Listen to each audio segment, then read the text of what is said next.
어벤져스 엔드게임이 끝나고 많은 이들이 아이언맨을 추모하는 가운데 잊고 있었던 사실 한 가지는 바로 마블이 아닌 DC 유니버스에도 히어로들은 존재한다는 사실이고, 마블만큼 사랑을 받지는 못했지만 개봉을 앞두고 있는 DC 유니버스의 5작품을 알아보겠습니다.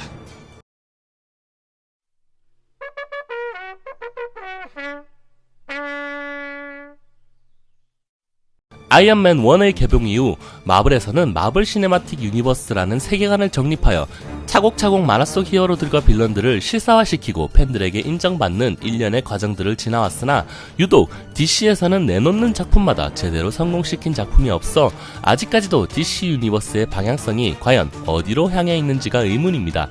그럼에도 불구하고 DC 유니버스는 계속해서 히어로들의 출격을 준비 중에 있으며, 앞으로 다가올 DC 유니버스의 개봉 예정작을 알아보겠습니다.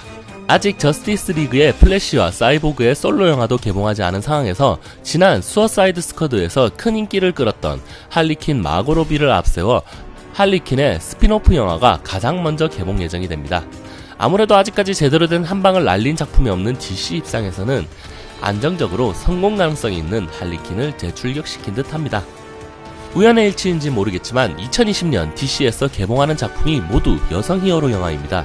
또한 DC 유니버스라고 영화 속 히어로들의 세계관의 타이틀을 정하긴 했지만 아직까지도 지난 개봉작들 중 실패를 한 작품이 다수 있기에 원더우먼 1984 또한 속편 영화이긴 하나 지난 원더우먼과는 이어지지 않고 독립적인 스토리의 영화로, 즉 리부트가 될 수도 있다는 루머가 돌고 있습니다. 애초에 리부트가 된다면 DC 유니버스라고 칭하는 것 자체가 의미는 없는 듯한데 어쨌든 지켜보겠습니다. 벤 애플렉에 이어 로버트 패티슨이 새로운 배트맨으로 돌아옵니다. 아직 제목이 확정되지는 않았으나 지난 5월 16일 더 배트맨에 캐스팅되었음을 공식화했고, 빌런으로는 펭귄맨이 등장할 예정이므로 클래식한 배트맨을 그리게 되지 않을까 생각됩니다.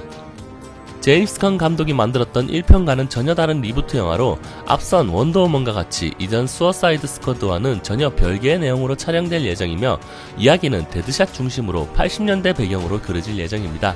하지만 이전작에 활약했던 윌 스미스가 스케줄 문제로 하차하여 이번 데드샷으로는 토르에서 헤임달로 활약했던 이드리스 엘바가 캐스팅되어 MCU와 DC 유니버스에 모두 출연하는 배우가 되었습니다.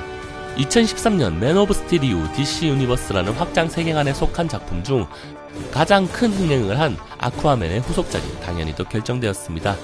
후속편에서는 중간 보스 역할이었던 블랙만타의 비중이 좀 더 커질 예정이라고 하는데, 개인적으로 아쿠아맨 솔로 영화가 계속 나오는 것이 DC 유니버스 세계관 정립에 얼마나 큰 도움과 이해가 될지 아쉬움이 남습니다.